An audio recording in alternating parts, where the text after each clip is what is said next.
Yo guys, I am back with a continuation of my previously uploaded video detailing Luffy's Devil Fruit. So without further ado, Nika character is a monkey, more specifically a mink.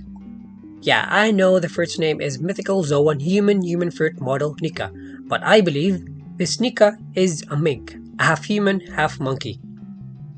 Talking about this Nika brings up so much details involving Zunisha and Wano, so brace yourself up because you are in for a crazy ride.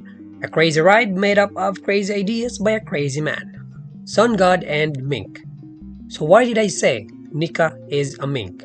Well, when this Devil Fruit awakened, Luffy became like this. This transformation made him free to the point where his attacks are so cartoonish.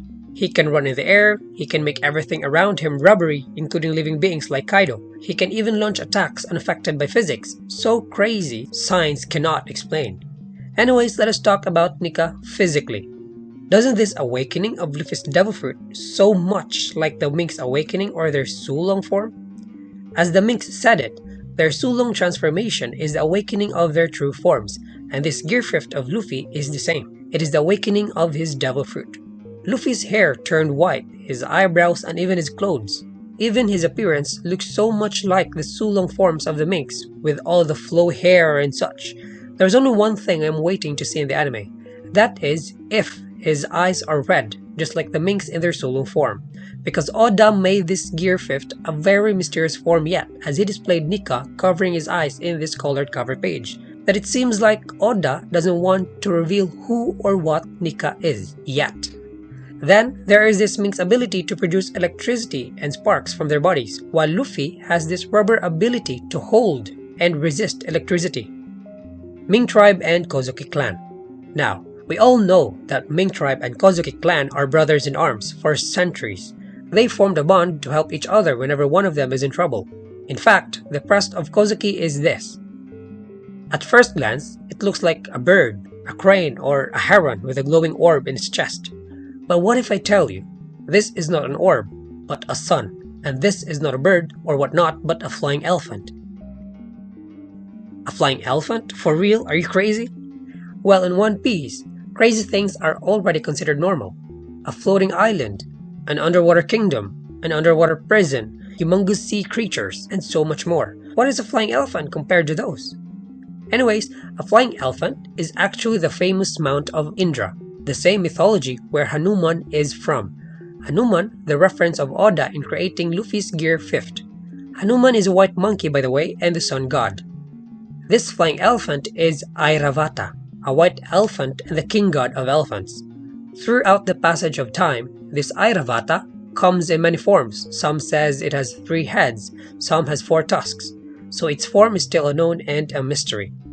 Airavata is also known by the following names. The Elephant of the Clouds, the Fighting Elephant, the Brother of the Sun. So Hanuman, the white monkey, is Nika, the sun god, and Airavata, the flying elephant and the Brother of the Sun, is Zunisha. Correlating to these and going back to the crest of Kozuki clan, this is Zunisha, the flying elephant, and this is Nika, the sun god, the companion of Zunisha. I am really going crazy. Going back, due to a certain crime, which is still not known, Zunisha has only been allowed to walk. Momonosuke stated it in manga chapter 821. Oda specifically said to walk only, so it is a possibility that Zunisha can fly. For centuries, Zunisha has been carrying the Mink tribe on his back, and as I've said, Nika is a mink.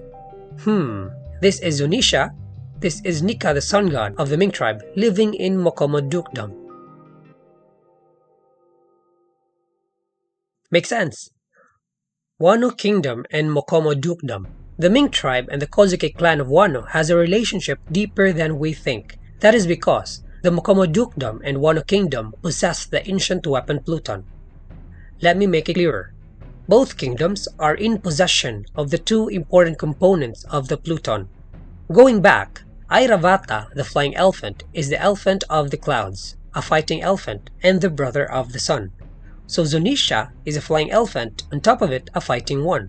Zunisha then is a war elephant, and this war elephant, combined with whatever they say is Pluton warship located in Wano, makes up the true Pluton. It has been hinted actually in the manga a lot of times. First, Zunisha came to Wano purposely to wage war. This is in chapter 1037 and 1041. Second, Momonosuke is not allowed to die yet because he has a role to play in the future, and that is controlling Zunisha, the same as Shirahoshi controlling the Sea Kings. Third, Oden wants to open Wano for the arrival of Joy Boy. That is in chapter 1049. And opening of Wano means releasing Pluton to the world. That is in chapter 1055. Fourth, Momonosuke apologizes to Zunisha for not opening Wano and unleashing the Pluton, which is part of Zunisha, the War Elephant. That is in chapter 1050.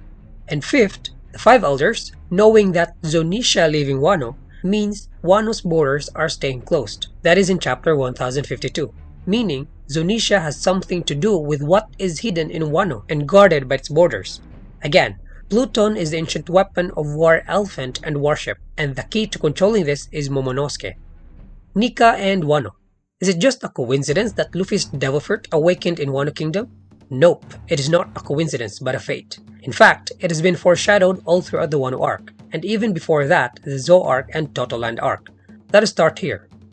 Pedro mentioning about Dawn of the World. In order to get away from Big Mom, Pedro sacrificed his left eye and 50 years of his lifespan to prepare for the dawn of the world. Next, Kozuki Toki mentioning about Dawn before her death 20 years ago. Next, Kikunujo mentioning about the dawn is near in his deathbed scene. Then, Yamato mentioning Momonosuke is the one to guide the world to the dawn, and it is Momonosuke who brought Luffy to Wano. This is before Luffy's awakening. And lastly, Kinemon standing up for Luffy, saying he will one day stand at the pinnacle of the sea and dawn will come to Wano. And remember, dawn means the beginning of a new era, the beginning of a new day, and the rising of the sun.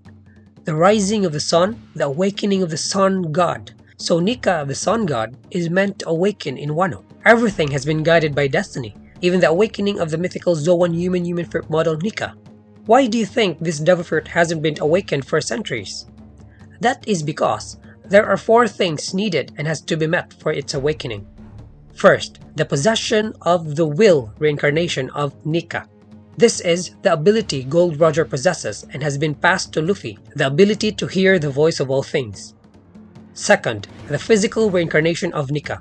This is the Devil Fruit, mythical Zoan human fruit model Nika. This is what Gold Roger lacks in his time. He has the ability to hear the voice of all things, but he does not have the physical reincarnation of Nika.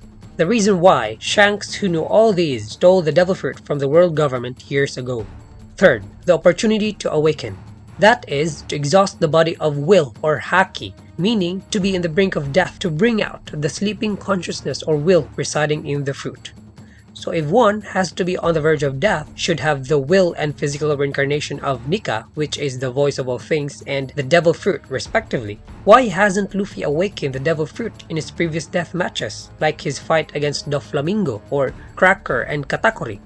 That is because there's one more thing required for the devil fruit's awakening, and that is a full moon. Remember, it was full moon during the whole war of Wano versus Beast Pirates. Full moon is one of the requirements to awaken Luffy's devil fruit because Nika is a mink and awakening is synonymous to Sulong transformation. And this concept goes back to Nika and Mink tribe. So that's it guys, I have exhausted everything I can offer. If you like the video, please don't forget to like and share and subscribe as well. I'm now ready to accept your criticisms in the comment section, so see you there.